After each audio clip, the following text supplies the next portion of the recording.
It is a privilege to connect with you for our virtual program today, which in Canada marks Genocide Remembrance, Condemnation and Prevention Month.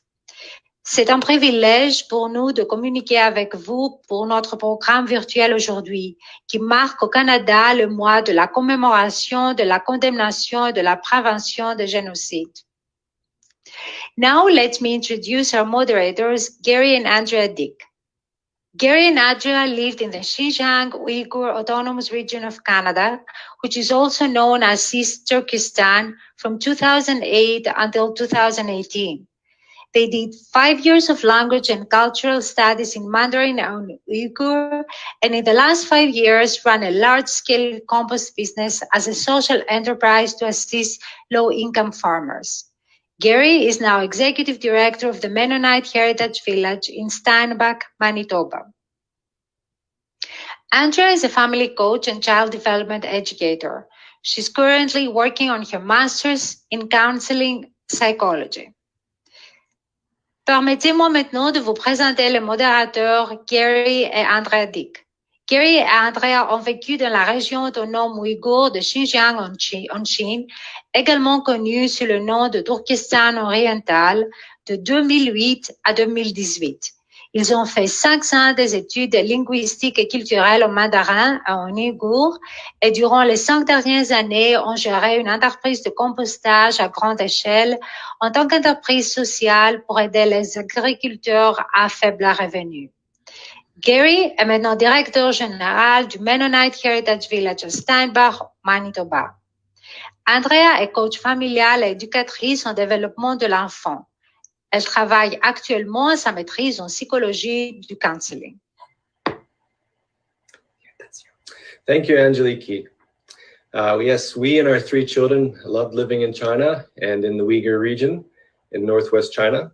And the Uyghur people, just to let you know, in case you don't, is the Eastern Turkish ethnicity, and they number over 11 million. We were there to see the lead up and the first years of the genocide. Genocide is a process, not a single event. A key feature of the genocidal process is that it is not only a systematic, but also a patterned form of attack on a group. People's real and perceived positions in the target society are instrumentalized by perpetrators to cause maximal and lasting physical and psychic damage to group members and to institutions of group cohesion, especially the family unit. Dr. Jodin, 4G 2019. In the early stages, we saw increased restrictions, security checkpoints between cities, razor wire on walls, convenience police stations set up at every major intersection. We saw airport-level security installed at all stores, parks, and restaurants, with Uyghurs getting extra scrutiny. We saw the village streets becoming emptier and emptier as 2017 moved along. People taken away or afraid to be noticed. Eventually, very few households still had all of their family members at home.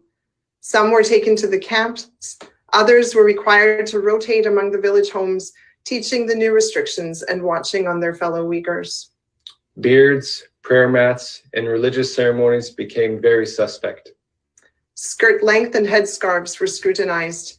In some areas, households were required to buy couches instead of using their traditional floor mats.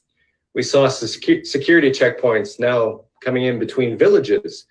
For myself, driving to work took longer as there were sometimes several roadblocks and police checks. Facial recognition and definition cameras were now more pervasive.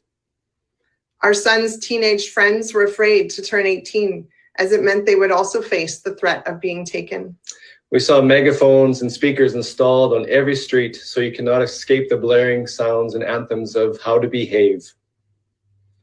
Women who had never cut their hair since childhood had to keep their heads bare at the weekly public meetings.